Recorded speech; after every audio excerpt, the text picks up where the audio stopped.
What's up, SNA Assassinators? This is Super Ninja Austin back here with another video, and we're going to be talking about the wrestling news for you all today on September 13th, 2024, where we're going to be talking about the wildest wrestling news stories and rumors that you Assassinators need to know from the Wrestling Inc. article today, starting off with some report on the hometown star may not appear at AEW Wrestle Dream.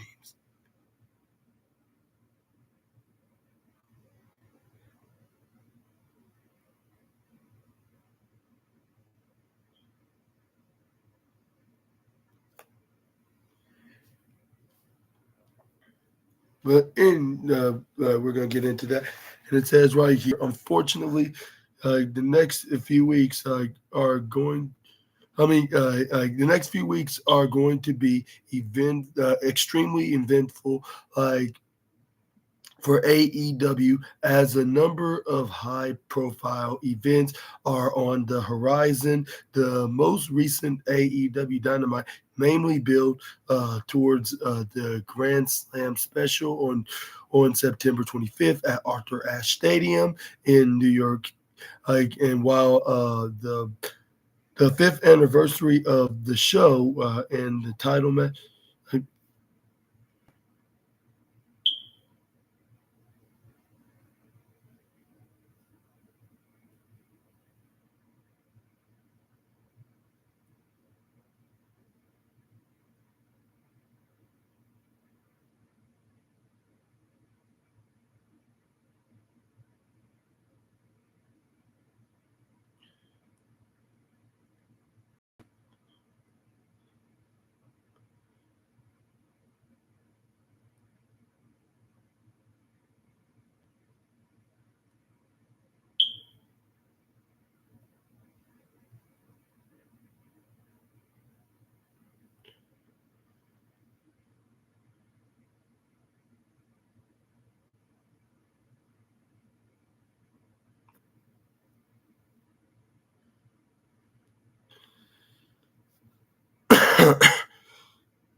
Anyways, it says right here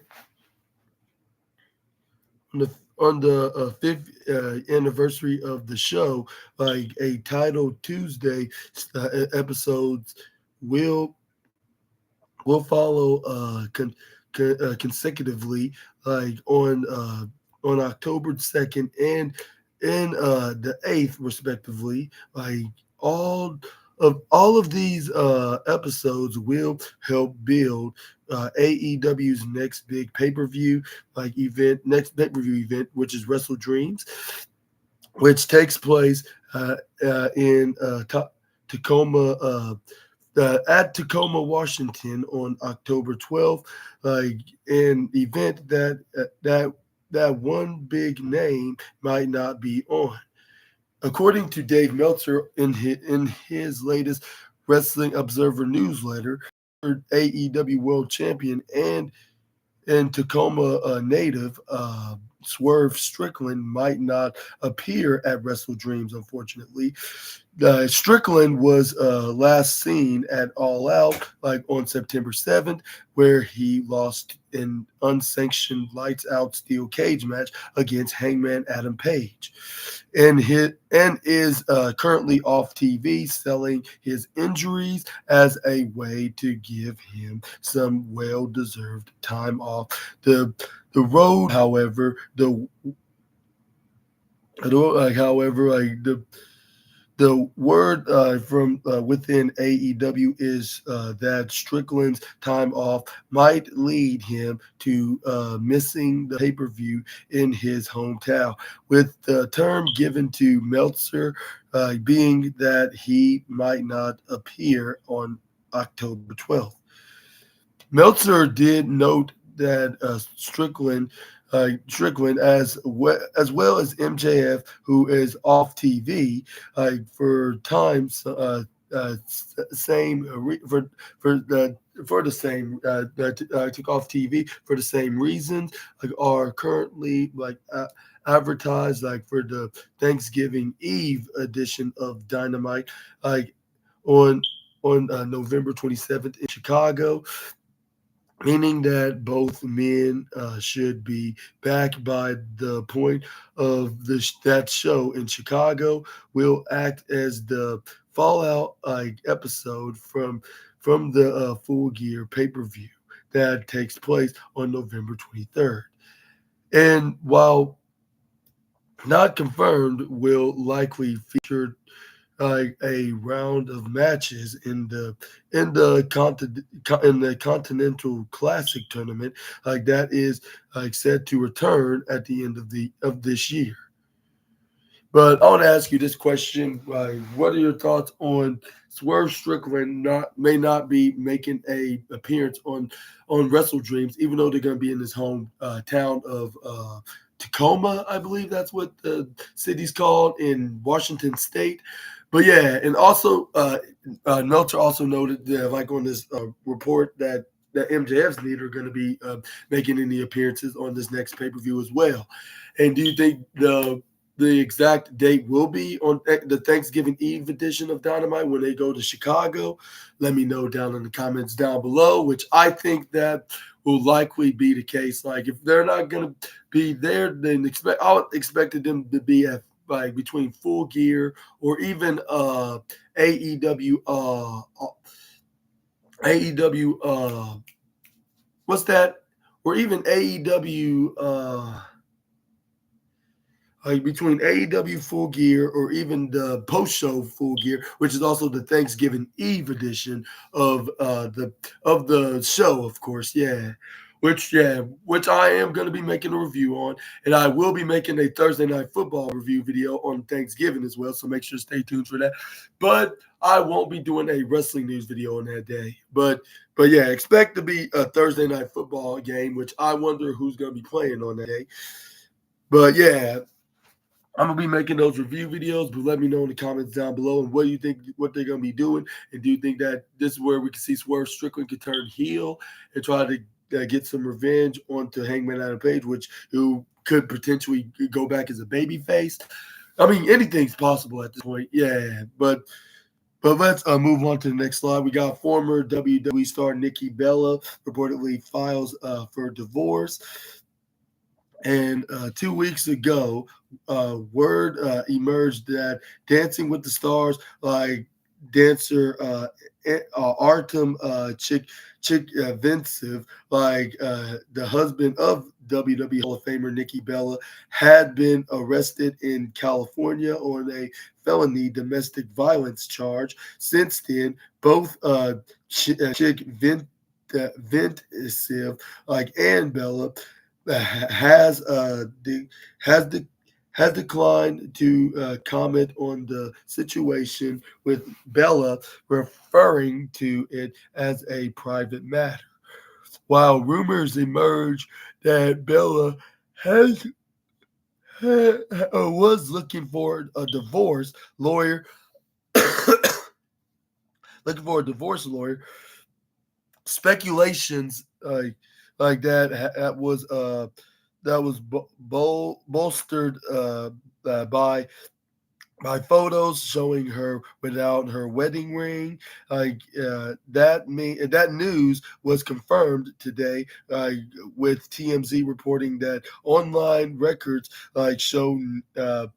show Bella has filed for divorce from Chick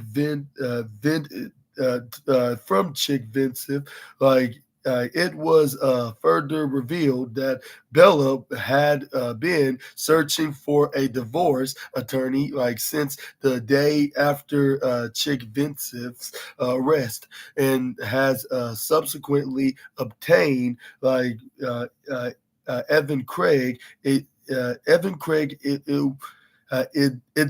Cal's Calwis, to represent the it's Calwis, it's Calwis, to represent her in the upcoming proceedings. Further details regarding the situation seem to confirm that Chick Vincent Chick Vincent was arrested for striking Bella.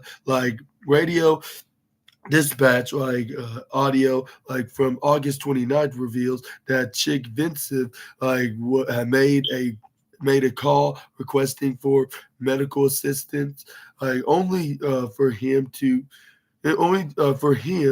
then call back and cancel the request. Despite this, police were still dispatched to the location where they took Chick Vincent into custody after they observed obvious injuries to the victim's body.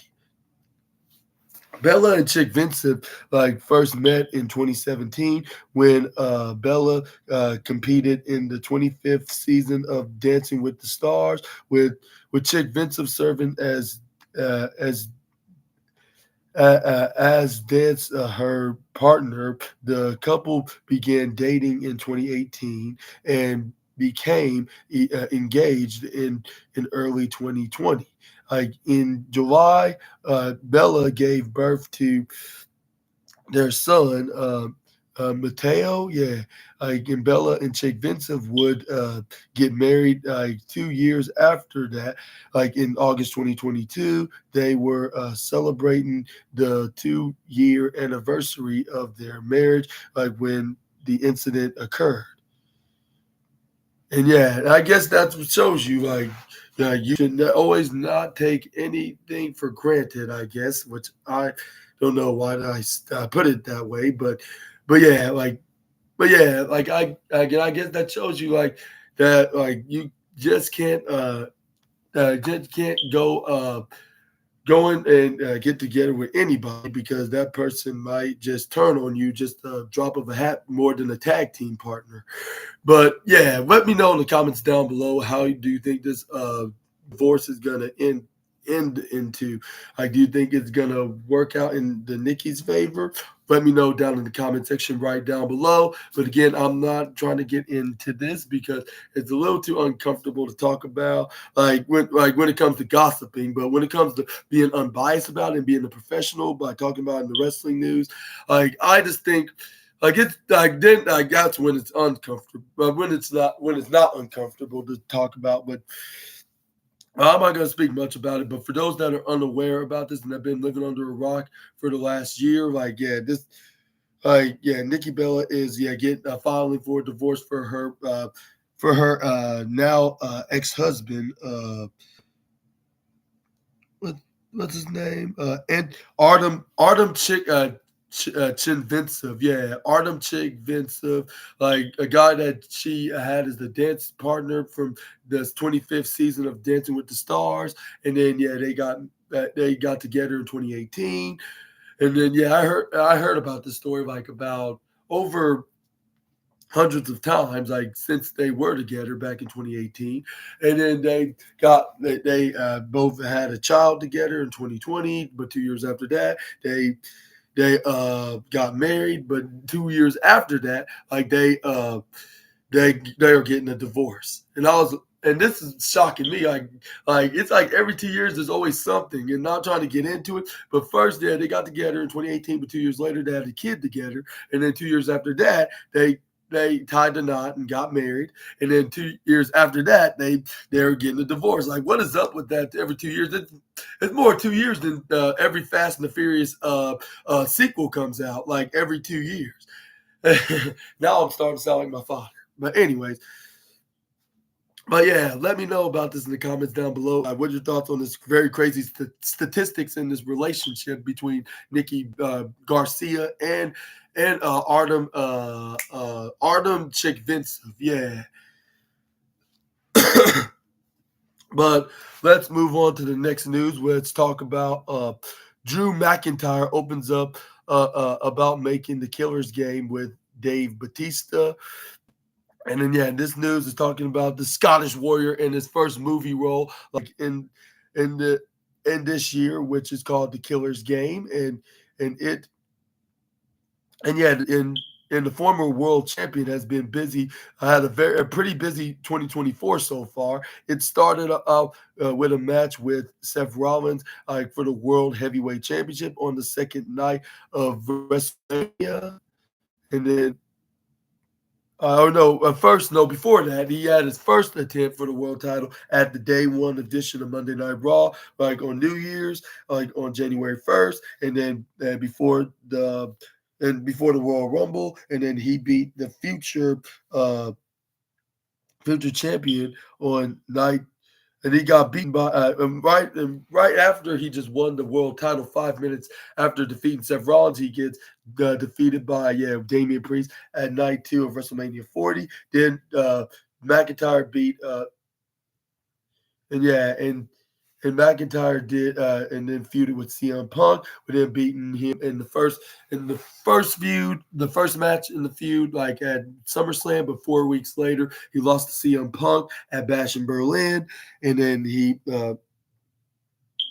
but yeah, and also he had and not to mention he had another shot at the world title, like twice to be exact. The first one being at his hometown, or home country of Scotland, in a different city, which is Glasgow, because he's from Ayers.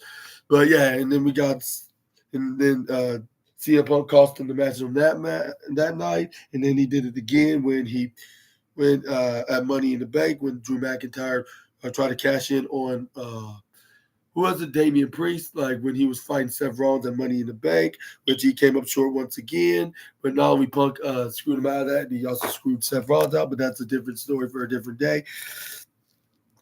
But yeah,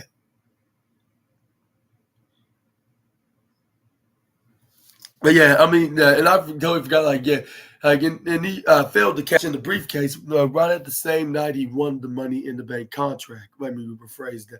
Yeah, he also did that as well. I'm getting this all wumble jumbly, and I totally apologize on that.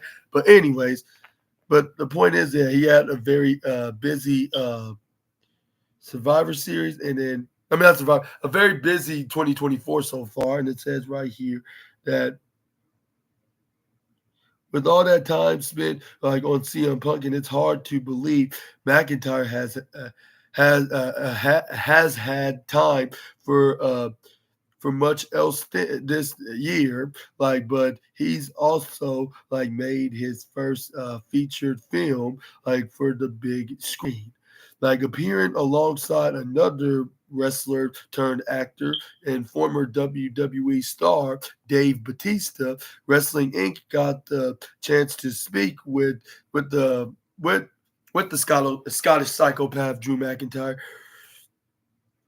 like recently, like during the media junket, like for the Killers game, which took place the week before Bash in Berlin, like about his experience making the film, like his future in WWE, and his then upcoming strap match with CM Punk at Bash in Berlin. Yeah, the Killers game with Kevin Tall, so on September 13th, fans will uh, get to see uh, get to see you like on the big screen in the Killers game as you bring to life Rory McKenzie, like an assassin tasked with taking out like another assassin, like Joe Flood, as played by Dave Batista. Like, first of all, like what was your experience like making the film, while questioning Drew McIntyre, and he replied, "Fun, fun, a lot of fun. Like something I was excited for about like was the part of Rory sounded so much like a lot of same time, just something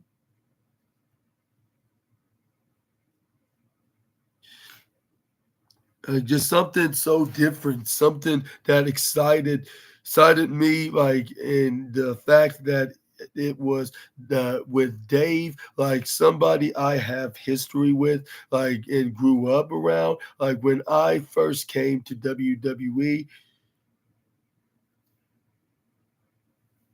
what he said, I knew I'd had a certain level of comfort while I was over there. And not only did I have Dave, Scott Adkins, who played my brother in the movie, Angus. He was also there, helping me relax. And once I got truly relaxed, which is basically when saw the red light, that's been my comfort zone, my whole adult life. When I see that red light, I relax, I become the part, and it was something that I could see myself doing in the future. Let's say that I didn't see myself doing before. How and while asked how did you become involved with the project, McIntyre had this the also reply, Dave, he called me himself, he told me to plot of the plot of the movie. I don't want to spoil anything for anybody, but he plays a hitman. Like not much not much happiness going on in his life. He finds the happiness, things are going swimmingly until they're not, and he puts a hit on himself, and cannot get the hit undone. So a lot of people are coming to him to go are coming to kill him. So I was excited about that. That sounds pretty fun. And he said JJ, the director, has the idea for these Scottish brothers, the Mackenzie brothers, and the Mackenzie brothers, that are going to kind of be I don't know, bebop and rock steady, almost like he's got somebody who's going to play Angus, a smaller brother, but he needed somebody who was physically imposing, that could look like they're able to beat me up, somebody who's ideally Scottish, that has a thick accent, really ham up the accent. He's kind of unintelligible at times because the accent's so thick, who drinks a lot, fights a lot, and Dave's I know that guy, he exists, he's called Drew McIntyre, let me call him right now, and pitched it to me, and yeah, I made I'm glad he did. Yeah, this has been so much fun. And now I'm sitting talking about my first movie, looking at myself on the front of the poster. It's pretty surreal.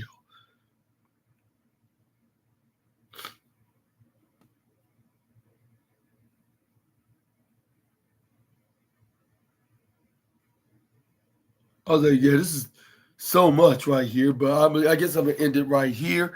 But I want to ask you these questions. What are your thoughts on this interview and about how it began? It's similar to Batista explained it to Chris Van Vliet, and also this was a complete blessing for Drew McIntyre if he had the interest of getting an acting gig. And do you think Batista did him a huge favor? And do you think he's going to be working with his former WWE coworker? And but outside of the wrestling business, in a different venture, which will be in Hollywood?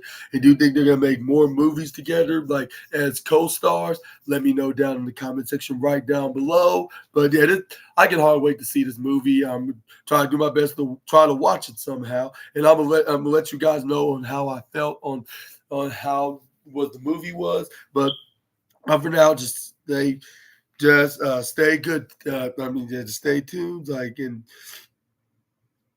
Just stay tuned for some more podcast content. So, if it ever gets bring up on the wrestling news again, but.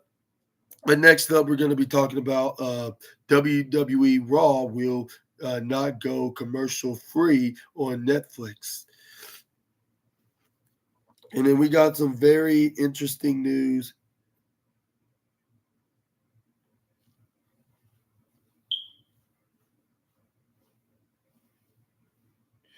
about Monday Night Raw. It says the end of 2024 looks to be a period of change for WWE Raw as the show will undergo some major alterations heading into the new year. WWE and USA were able to strike a deal to keep Raw on the network through December, as the original agreement would have had Raw leave 3 months before its scheduled debut on Netflix in January 2025. On top of that, starting on October 7th, Raw will move to a 2-hour format for the first time in 12 years, with the 3 hours format returns on Netflix. One thing that many fans have talked about when it comes to Raw on Netflix is the inclusion of commercials. A streaming service is often sold is often sold on the idea that you can stream content ad free, for a monthly fee. But according to Dave Meltzer in the latest Wrestling Observer newsletter, Raw will have commercials, even though it's on Netflix. The the reason for this is Netflix wants to add more commercials to both its live. Come on, no.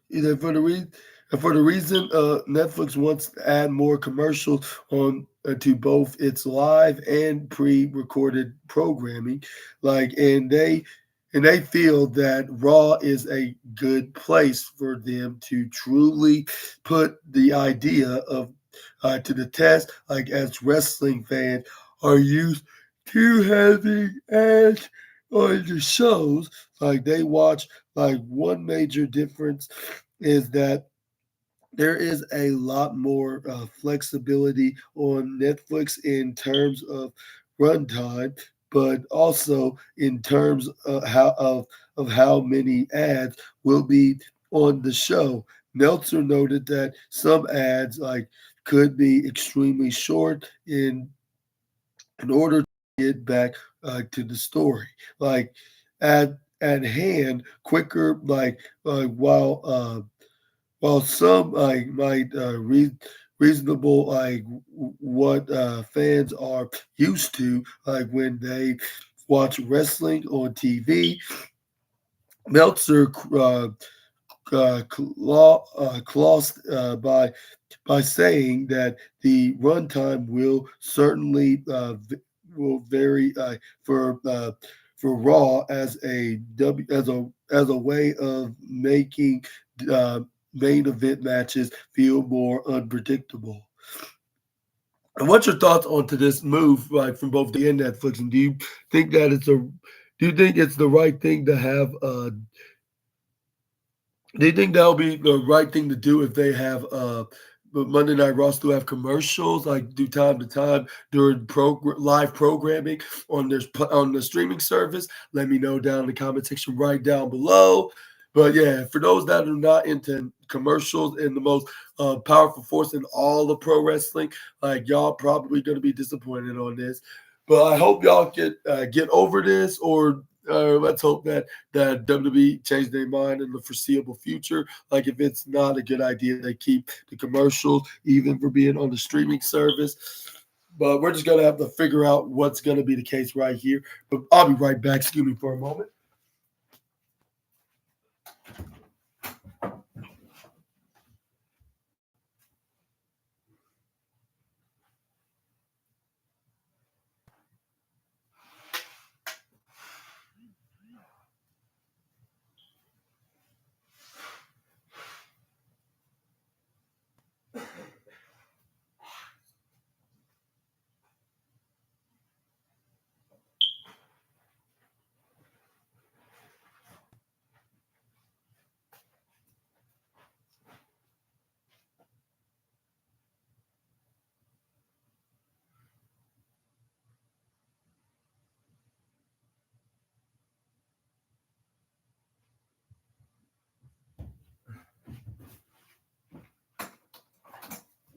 Anyways, Assassinators. We're going to be moving on to the next news. We're going to be talking about the backstage updates on the status of the Motor City Machine Guns.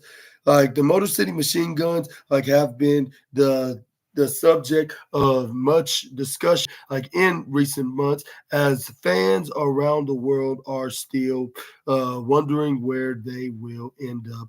Alex Shelley and Chris Sabin contracts with TNA like expired at the beginning of April. Like the rumors have been uh, amped like concerning like whether they will choose to sign with WWE or AEW. And initially, it looked like as if Saban and Shelley would become all elite, with the two men already having a brief history with AEW, appearing at All Out 2022. However, that talk seemed to died off, and the world inside the business was that they were WWE bound.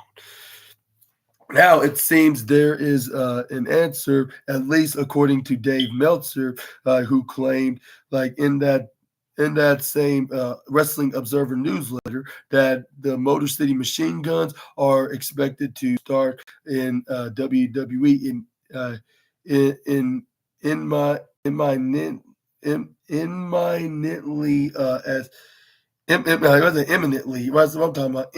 Imminently, like as far as the destination within WWE, Meltzer claims that despite the fact that Saban and Shelley are one of the most influential tag teams of their generation, like they will be a part of the WWE NXT brand when they eventually debut.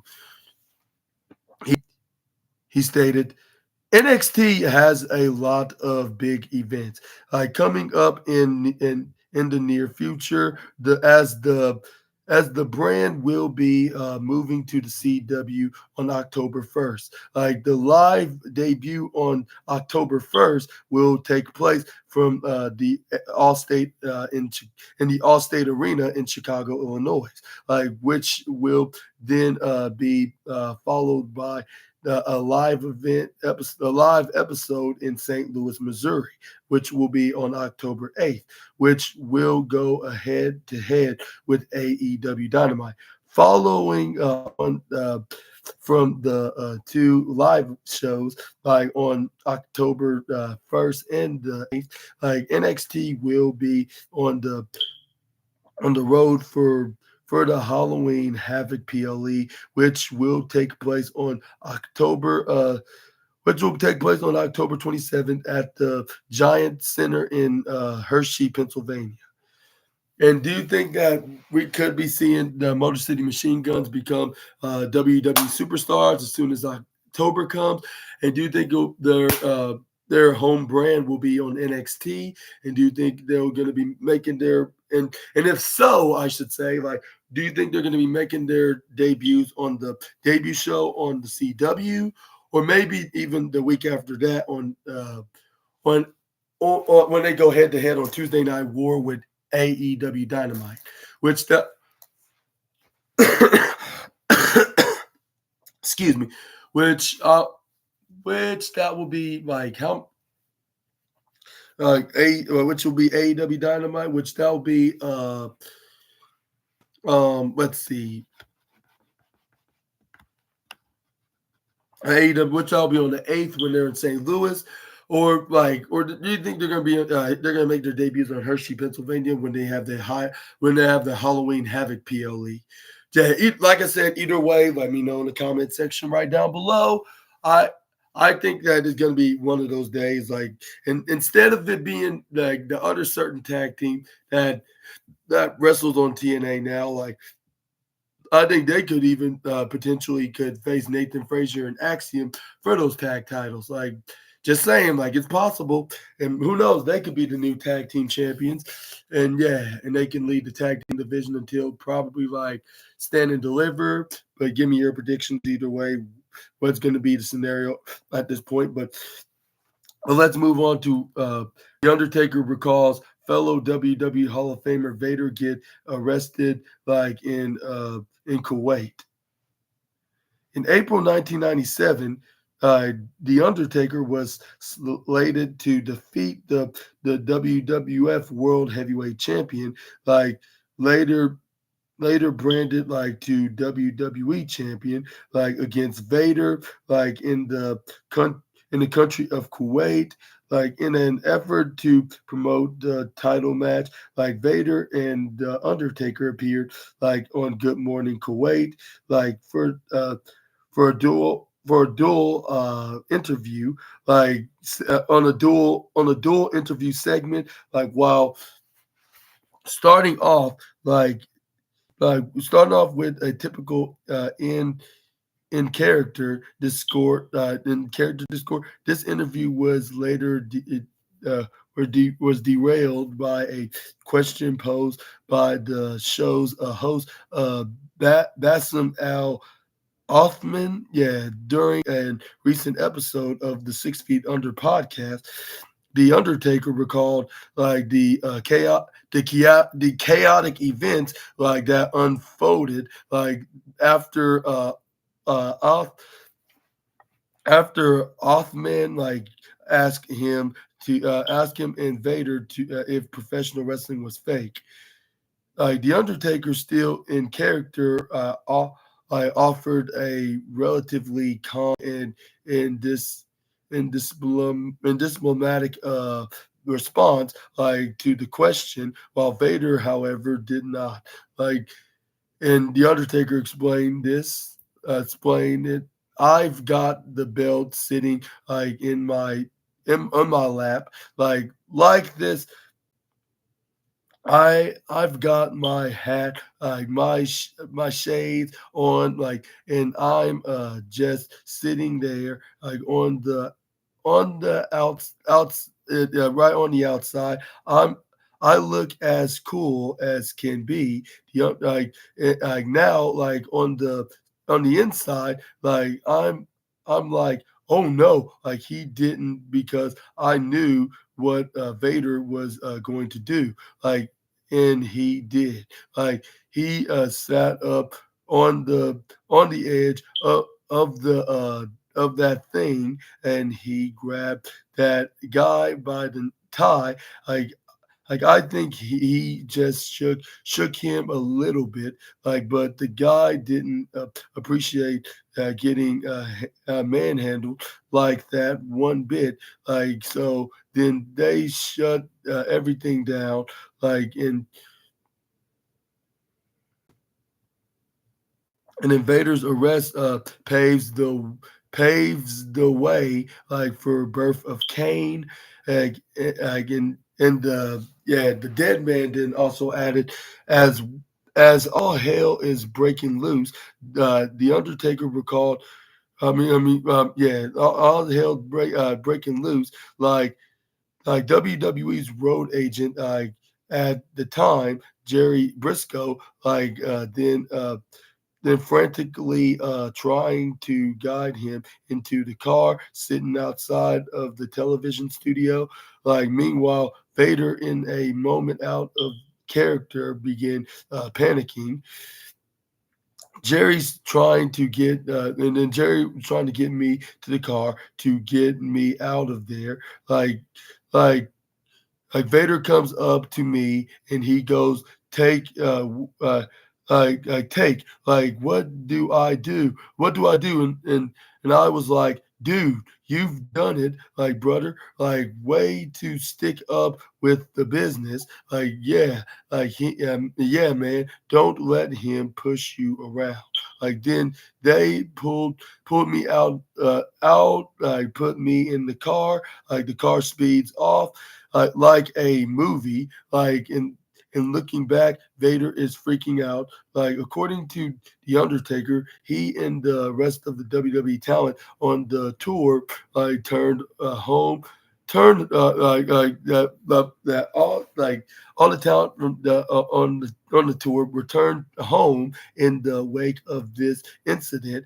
Vader, on the other hand, was arrested and detained by Kuwait police. Like, in total, Vader spent 10 days under house arrest, like in a in a luxury hotel before being spent home. I mean, not spent sent. Well, not spent before in a lux in a luxury hotel before being sent home with a fine of about 165 US dollars. Amidst Vader's home house arrest, like WWE began cultivating plans for the Undertaker to start up a feud with his manager Paul Bearer and his soon to be debuting half brother Kane. There's no one like to work with Undertaker, like, while Vader was detained, like, and that's where they kind of came up with the idea of Kane, idea for Kane. Kane recalled, like, as a special guest on the 6 Feet Under podcast, like, he shared his 2 cents in onto the onto that same episode, like, and said, I can't remember who I talked to, like, if it was Bruce, or who, like, from paid phone, like, in Jackson, Tennessee. Like, he's like, "Hey, like, we want to do this thing," like, and I'm like, "That's awesome." After teasing his debut for several months, the Kane character officially debuted at the October 1997 edition of WWE's Bad Blood pay-per-view. Like, and yeah, first of all, this is the funny thing that Undertaker's mentioning in this, because WWE's on the road to their Bad Blood pay-per-view.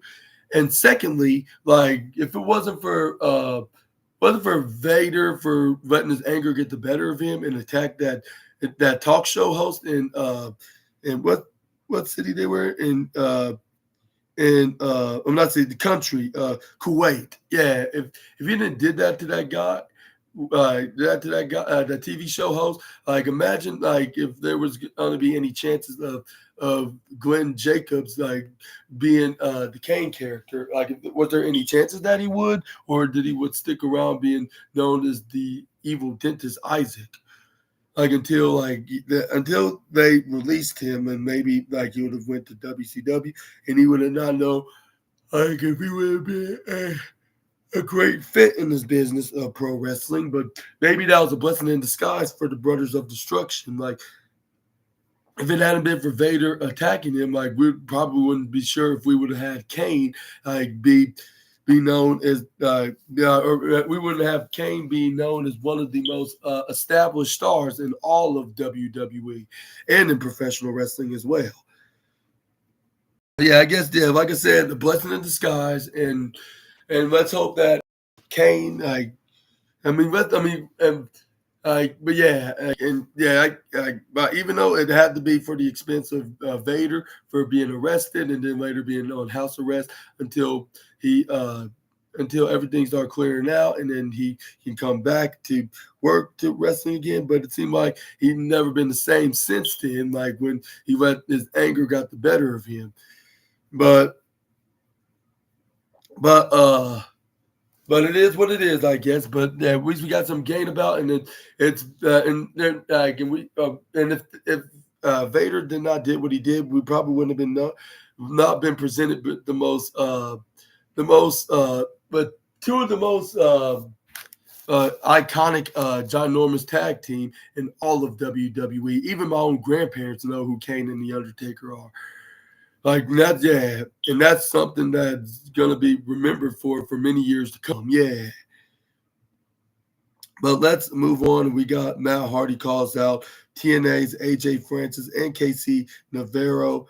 Like now, like and let's talk about since returning to their old stomping grounds at TNA, Matt Jeff Hardy like have been like on a roll like with victories in the tag team division with the inevitable approach of becoming the next TNA World Tag Team Champions. In their sights, like they have yet another team like they must go through to get that future shot. The first class, and that is none other than the first class with AJ Francis and KC Navarro, like following a loss like against current tag team champions ABC with Ace Austin and Chris Bay. This this past Thursday in a TNA Tornado tag match on TNA Impact, Francis and Navarro want to be back in the winning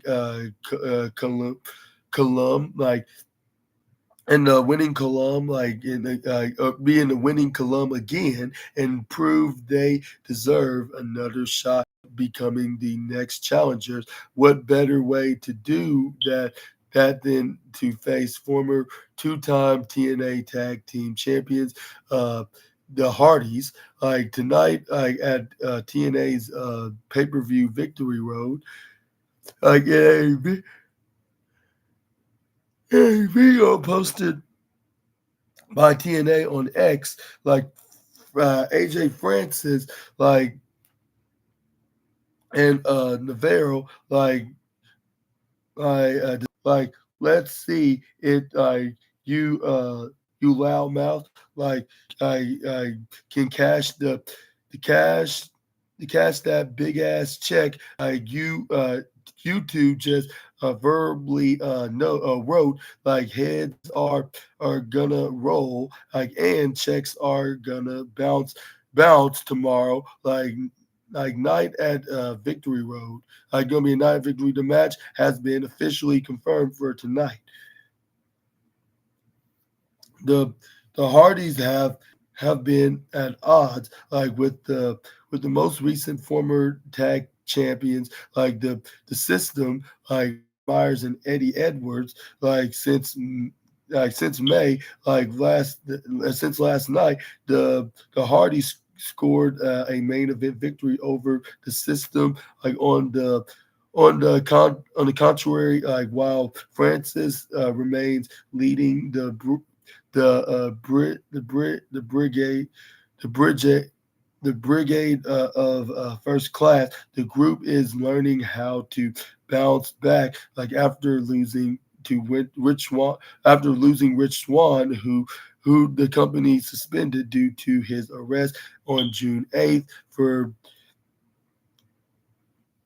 I guess that on June 8th like for disorderly conduct and let me know in the comment section right down below, like who's exactly going to be winning this match tomorrow on TNA Victory Road, which is going to be feature the Hardys versus the versus the what they're called, the